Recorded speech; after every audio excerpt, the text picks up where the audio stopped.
The first Native Americans in Europe found it underdeveloped. Tens of thousands of Native Americans visited Europe. After 1493, they began arriving in Portugal, Spain, France, and England.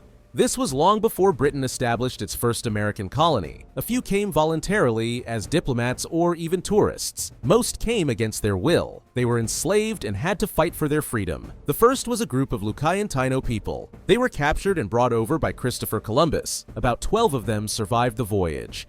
Very little is known about them. Columbus believed they were very suitable for slavery. He also wanted translators and go-betweens. Columbus's ships alone brought about 3,000 people to Europe. Indigenous people from Mexico were used to urban settlements. They had big cities. Tenochtitlan, the Aztec capital, was bigger than most cities in Europe at that time. It was certainly bigger than any city in Spain. Another underwhelming experience was inequality. Indigenous societies were far from egalitarian, but they weren't used to seeing extreme poverty alongside extreme wealth. The Aztecs were the most hierarchical of all, but even they had communal grain stores for the poor. None of this was common in 15th century Europe. Indigenous people used courts to lobby for their freedom. Martin, a young man who was enslaved as a child, came from Tenayuca in Mexico. The community gave him to Francisco Cervantes de Salazar to serve as a page. They emphasized that Martin was not enslaved, he was free. But Martin was immediately branded and enslaved. When he went to Spain with Salazar, he appealed for his freedom.